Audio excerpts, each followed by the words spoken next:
Why does everyone hate Bank of America? Before we start, I want you to hit that red subscribe button so that you never miss out on any of our videos. Hey guys, what's up? Welcome back to Success Tank. Bank of America, NYSE BAC, is widely regarded as the banking world's pariah. In a JD Power survey of mortgage customers, it came in the last place.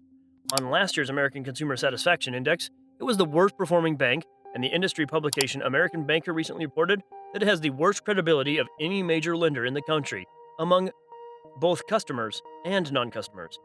So let's see, why is this bank so loathed? Customers' rights to protest is denied by the Bank of America. When two Occupy Santa Cruz protesters attempted to close their accounts at a local Bank of America, the response was, "You cannot be an activist and a customer at the same time," accompanied by a warning to call the cops if the woman did not leave. The bank manager's message was later repeated by the attending officer. Meanwhile, Representative Brad Miller, Democrat North Carolina, who represents Bank of America's headquarters state, was introduced legislation to shield consumers from such fees. Bank of America plunders its consumers to recoup continuing losses from its dreadful acquisitions of Countrywide Financial and Merrill Lynch. Despite widespread public uproar, the $5 debt use of charge for consumers with a balance of less than $5,000 and no mortgage with the bank will go into effect in 2012. Bank of America was the first major bank to announce it will charge this fee, which is currently the highest in the banking industry. On October 18th, Consumers Union sent a letter to Bank of America CEO Brian Moynihan requesting that he rethink the charge, which overwhelmingly affects poorest clients. Consumers should not be forced to pay an expensive fee that seems to be arbitrary and intended to generate revenue to compensate for Bank of America's poor business decisions rather than covering the costs of offering debit card services, the letter concluded. For each customer swipe, banks receive 24 cents from merchants, much more than the average 8 cents it costs a bank to process the transaction. Senator Dick Durbin, Democrat Illinois, responded by urging consumers to do the following: cast your vote with your feet. Get out of that bank as soon as possible. The rest of Bank of America's fees are just as grim. The bank has 29.3 million active online users, according to its most recent annual report, who paid over $300 billion in bills in 2010. Bank of America increased its checking account fees, which included e-banking, to $12 in May, matching JP Morgan Chase's decision to do the same, which was $8.95 per month. It began charging a $35 overdraft fee in June, also on 1-cent overdrafts. It will replace basic checking with a new Essentials account structure next year, which will impose monthly fees, excluding free bill pay, and include a $6 minimum deposit. The military is grossly exploited by Bank of America. It's the official bank of the United States military, with branches near, on, or several bases, providing the firm with yet another extortion target. Bank of America has the ability to persuade military personnel to take out loans at exorbitant interest rates. Personal loans of a few $1,000s to soldiers will keep them in debt for the rest of their lives. Bank of America has been designed as the world's largest and most dangerous bank. When Moody's Investors Service downgraded it on September 21st, it had the worst stock price of the group of banks, which included Citigroup and Wells Fargo.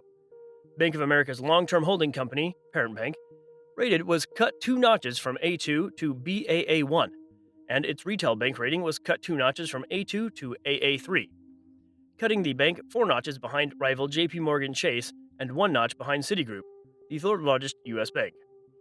Of the top 5 banks with the largest derivatives positions, its bank holding company has the lowest ranking.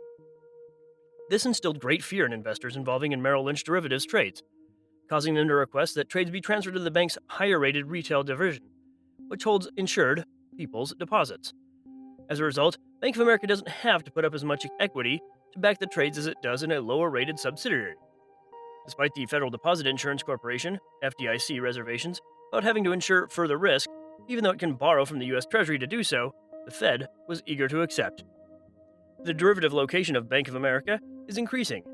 As of mid-year, the total amount of derivatives in Bank of America's FDIC-insured portion was $53.7 trillion, up 10% from $48.9 trillion the previous year, and nearly 35% from its pre-fall crisis level of $40 trillion. The Merrill Lynch Securities Division retains an additional $22 trillion. The bank now has $5 trillion in credit derivatives, almost double its pre-Merrill total of $2.7 trillion. Furthermore, the cost of insuring Bank of America against a potential default continues to grow in the credit derivatives market as a result of its inherent zombie status and rating downgrades, a trend that American International Group, AIG, once followed. Following a minor robo-signing related decline, Bank of America's foreclosure notices are surging again. indicating that they are now sending out a higher number of default notices, 90-day overdue loans, than other banks. Thousands of families will face foreclosure as a result of the bank's $30 billion in defaulted residential mortgage loans. Finally, consider the two reasons why all the items on this list may be true if the bank is to exist at the bottom of it all. One is the repeal of the Glass-Steagall Act, which allows banks to mix their regular customer business with risky securities production and trading.